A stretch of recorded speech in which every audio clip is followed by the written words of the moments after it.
There's one poll out that shows you winning by a couple of points, another poll that shows you losing to Obama in a head-to-head matchup. How do you what's your take? How do you interpret the polls at this time? Well, look, Ronald Reagan did not pull ahead of Jimmy Carter until September of the election year. We're spending our time right now, unfortunately, in a series of debates where where all too many Republicans are shooting at each other, and that helps reelect Barack Obama. But I think once we get the nomination, and once we're in a position to focus on drawing a contrast, and once he's agreed to 7 3-hour debates in the Lincoln-Douglas tradition, I think things will shape up very fast. I think.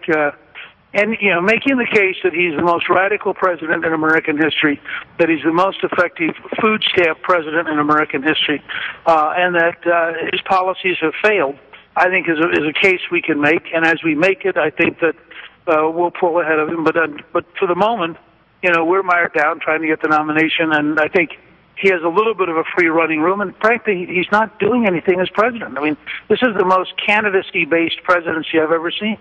I don't think I've ever seen as much coverage of you. I happened to be at my son's tennis tournament this weekend in New Jersey, and they had a big screen television, and it had all the shows on that I can't stand watching. And there were all these pundits, every single one of them, pontificating about you, and it was going on endlessly. And I'm sitting there amused a little bit by it, and I would watch a little tennis, I'd go watch the TV, I'd watch a little tennis, watch the TV, and the narrative that it seems the establishment has gotten about you is that you're undisciplined. You don't have an unspoken thought. They don't understand. You can't possibly beat Obama. And I listened to so much of it, I figured I'd give you a chance to respond to that.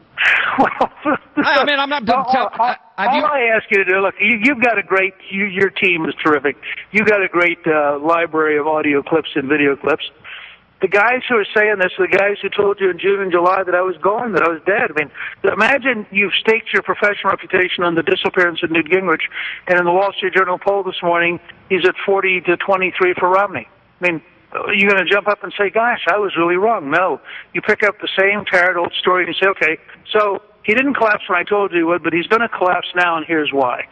I mean, I think the Washington establishment in both parties, and let me be clear about this, to some of the guys you're talking about are conservatives, but they're a Washington establishment. And I think the Washington establishment in both parties is just shaken at the idea that the American people are going to elect somebody who is really going to change Washington, who actually knows how to change Washington, and who has proven that he is determined enough and resilient enough to take the beating and keep on coming. And I think that's I think that's a lot of what's going on. These folks are terrified that they're going to get a genuine, hardline conservative in the White House who actually wants to change the way Washington operates. It's amazing.